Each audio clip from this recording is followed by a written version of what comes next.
Imagine an aircraft so advanced, so beautiful, it became an icon of an entire era, a symbol of human ingenuity, pushing the boundaries of what was possible.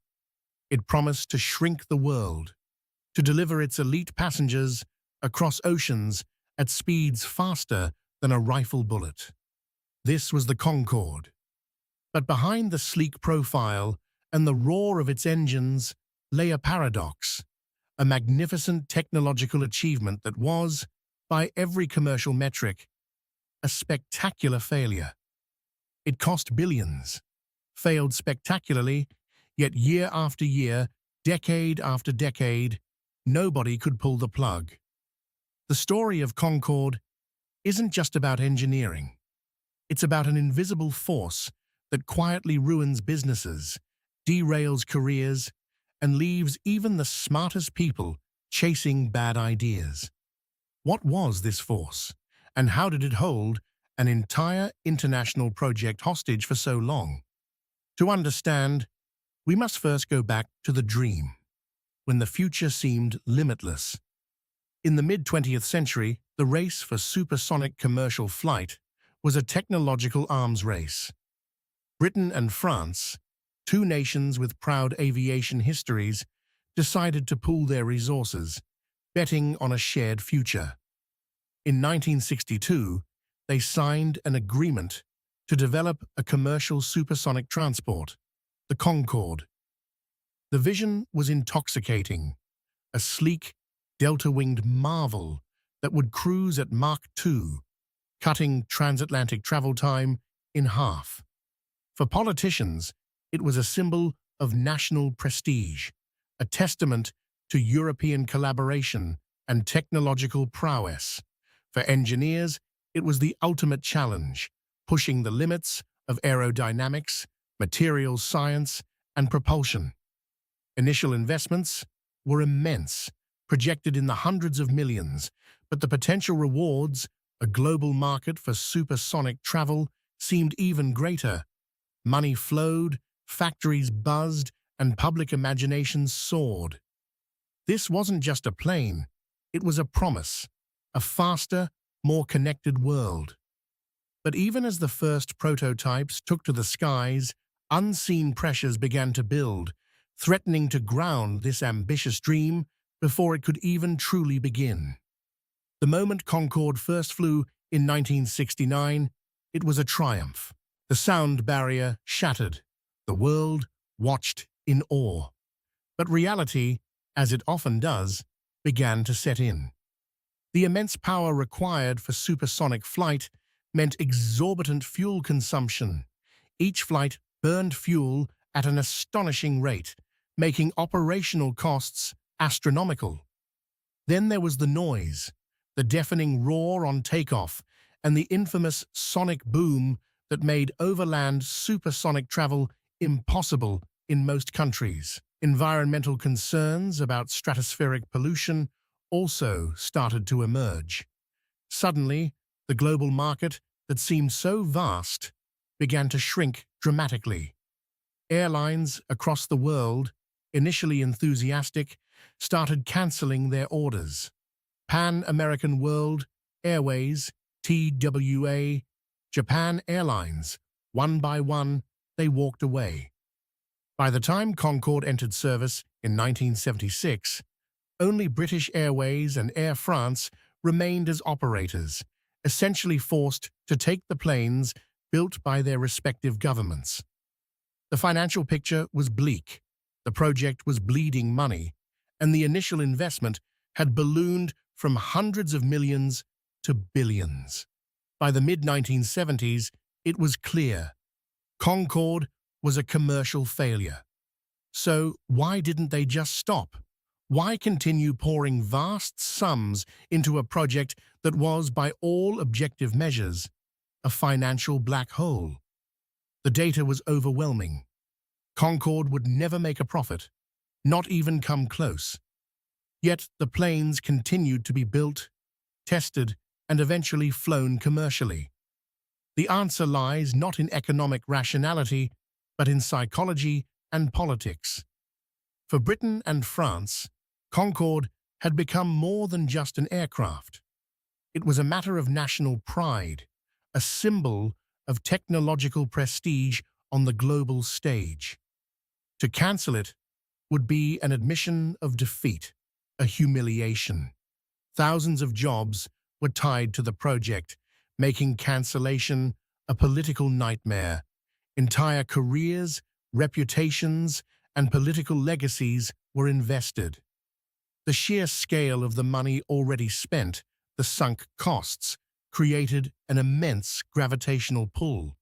It felt as though all that effort, all that investment, would be completely wasted if they stopped now.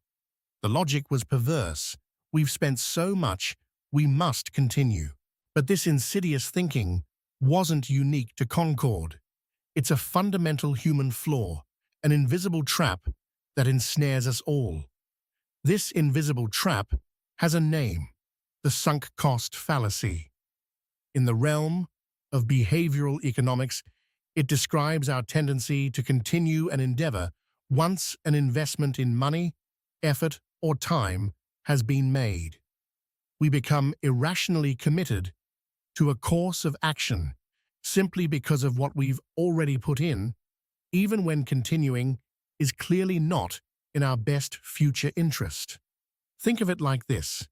You buy a non-refundable ticket to a concert for $100. On the day of the show, you feel terrible, you have a fever, and you'd much rather stay home. But a voice in your head screams, "You already paid $100, you have to go." So you drag yourself out, feel miserable, and wish you'd stayed in bed. Not only did you waste $100, but you also wasted your evening and made yourself feel worse. The $100 is a sunk cost. It's gone, whether you go to the concert or not. That money should have no bearing on your decision about what to do now. But our brains are wired differently. We hate admitting loss. We strive for consistency. We feel responsible for past decisions, and so we cling, often, to our own detriment. The sunk cost fallacy isn't confined to grand, international aviation projects. It's a pervasive force in everyday life, from personal finance to corporate strategy. Consider the world of tech innovation. Google Glass, for example, was a highly anticipated wearable device promising augmented reality. Millions were poured into its development, marketing, and a massive developer program. Yet it struggled with privacy concerns, high price, and unclear utility. Despite mounting evidence that the product wasn't resonating with a mass market, Google continued to invest heavily, perhaps hoping to salvage the immense resources already committed. The project eventually pivoted, then was largely shelved for consumers, but not before a significant amount of sunk cost was accumulated. The film industry is another prime example. How many times have studios continued to fund reshoots, extensive special effects, or even entire marketing campaigns for movies that test audiences have overwhelmingly panned? The thinking is often, we've already spent $100 million. We can't just abandon it now. Let's throw another $20 million at it to save it. But often, that extra $20 million simply becomes another sunk cost, leading to an even bigger loss. This isn't just about bad ideas, it's about smart people trapped by the past, unable to make a purely rational decision about the future. Why are we, particularly in leadership roles, so susceptible to this trap? Part of the answer lies in human ego and optimism bias. Leaders often champion projects tying their reputation, their career, and their personal identity to its success. To admit failure, to cut losses, can feel like a personal defeat, an acknowledgement of poor judgment. The fear of appearing inconsistent or indecisive can outweigh the rational economic argument for stopping. Corporate cultures can also amplify the problem, especially those that reward persistence at all costs. or punish admitting mistakes. Quitters never win becomes a dangerous mantra when applied to failing ventures. There's also the optimism bias, where we tend to overestimate positive outcomes and underestimate negative ones. We convince ourselves that just a little more effort, a little more money, a little more time will turn things around. We double down, hoping to recoup our losses rather than accepting them and moving on. The very qualities that can make a leader successful, conviction, drive, resilience, can, ironically, make them more vulnerable to the sunk cost fallacy. So, how do we break free from the gravitational pull of sunk costs? It requires a conscious effort to override our natural cognitive biases. First, shift your focus to the future. Your decision should only be based on the future costs and future benefits of continuing, entirely disregarding what's already been spent. That money is gone. It cannot be recovered. Second, establish clear exit criteria from the outset. Before you even start a project or make an investment, define specific metrics or milestones that, if not met, will trigger a review or even a termination. This pre-commitment helps you make rational decisions when emotions run high. Third, seek external objective advice. A fresh pair of eyes, unburdened by past emotional investment, can often see the situation more clearly. Create a culture that rewards honest assessment and courageous decision-making, even when it means admitting a past mistake. Finally, reframe failure as learning. Every stopped project, every cut loss is a valuable lesson. It's not about throwing away money, it's about preventing more money from being thrown away. For the Concorde, the inevitable end came in 2003, after decades of operational losses, high maintenance costs, and dwindling passenger numbers. Following a tragic accident in 2000, British Airways and Air France finally made the decision to retire the fleet. It was a bittersweet moment, marking the end of a glorious yet financially flawed chapter in aviation history. The billions spent would never be recouped. But the legacy of Concorde isn't just about its speed or its beauty. It's a powerful, tangible reminder of the sunk cost fallacy. It shows us that even with unlimited resources and the brightest minds, the psychological grip of past investments can lead to profoundly irrational decisions.